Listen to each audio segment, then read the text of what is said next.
عورتوں کو. تو اس آزادی کے میں کوئی خلاف نہیں ہوں،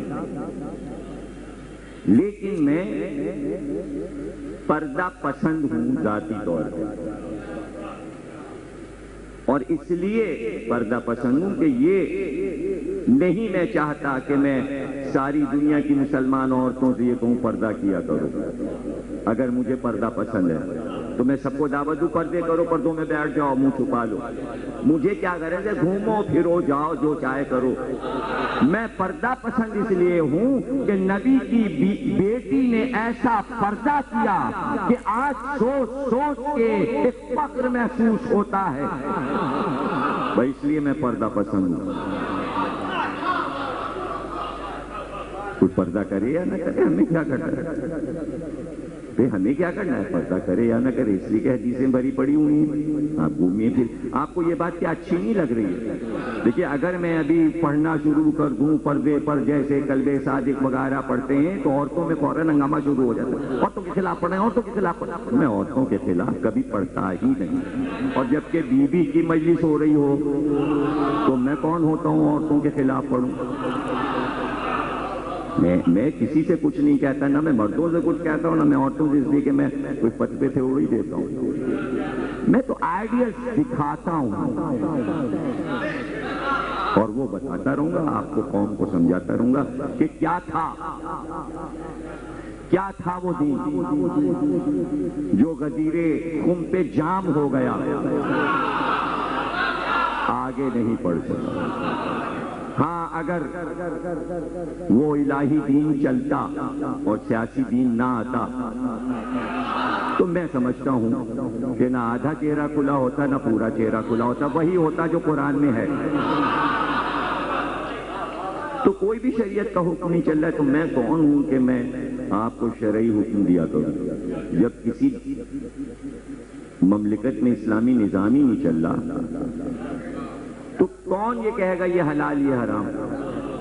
اس لیے کہ حد جاری کرنے والا کوئی شرعی آدمی نہیں ہے پاکستان میں، اور وہ حاکم ہونا چاہیے، وہ مشرف صاحب کو مجتہد ہونا چاہیے اور وہ حد جاری کریں، تب جا کے سارا شرعی نظام آ سکتا ہے پاکستان میں. لیکن چلنا وہی انگریزی نظام ہے ہر ملک میں، اس لیے کہ وہ چھا چکے اسلام پر.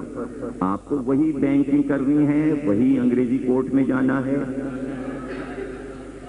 آپ کو قاضی کے پاس نہیں جانا. نکاح پڑھوانے آپ مولوی کو بلا لو رجسٹریشن کے لیے، پھر وہی انگریزی طریقہ. تو اس میں کوئی شریعت کی گفتگو ہوئی نہیں.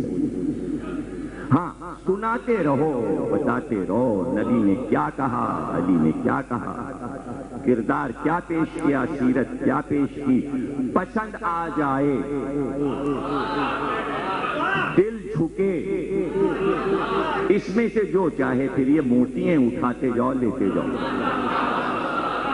ڈنڈے نہیں، سر پہ ڈنڈے نہیں. میں بھی اس کو بالکل نہیں پسند کرتا کہ ڈنڈے چلے. یہ کیوں غلط، وہ صحیح ہے، کچھ نہیں. ہاں بس یہ پردے کا حکم ہے قرآن میں، سورہ احزاب میں ہے. نبی کی بیویوں تک سے کہا کہہ دیا بیٹھ چھپ کے پردے، چھپ کے بیٹھ، خبردار نہیں نکلنا گھر.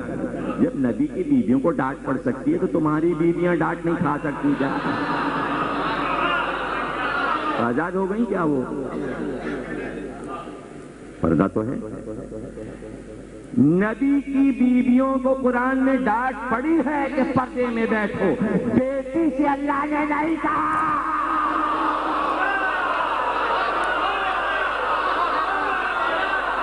کوئی سورہ نہیں آیا. نہیں، ان کے لیے کیوں آئے تنبیہ، کیوں آئے؟ وہاں تنبیہ کیسی، وہاں کیسی تنبیہ؟ اس لیے کہ کچھ چیزیں اللہ نے پسند کی اس لیے کہ وہ بنی ہاشم کی عادت تھی.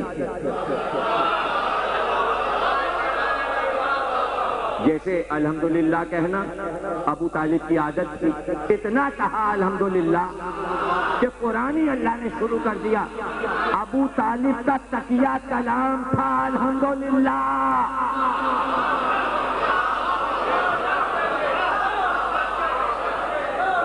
تو عرب میں عورتیں گھومتی پھرتی تھی، بازاروں میں نکلتی تھیں، لیکن کبھی کسی نے بنی ہاشم کی کسی بیوی کو کبھی دیکھا نہیں۔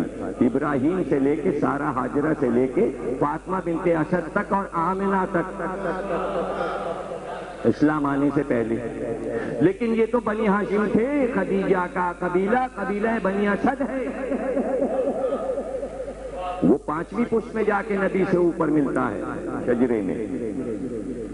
لیکن جس عورت کو بنی ہاشم کے گھر میں آنا ہے اور لوح میں لکھا ہے یہ بنی ہاشم کی بہو بنے گی، تو بہویں تو لاکھوں بنیں گی، قیامت تک بنتی رہیں گی بنی ہاشم کی بہویں۔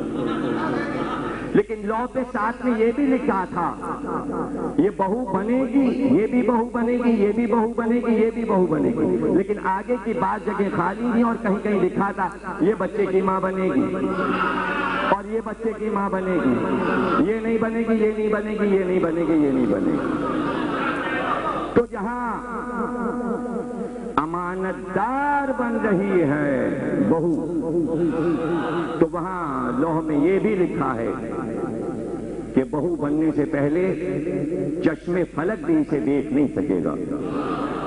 تو پردہ بنی ہاشم میں عادت تھا، جیسے آج بے پردگی فیشن ہے، ویسے پردہ کرنا بنی ہاشم میں فیشن تھا۔ اب اس سے زیادہ جدید جملہ میں کیا کہہ سکتا ہوں؟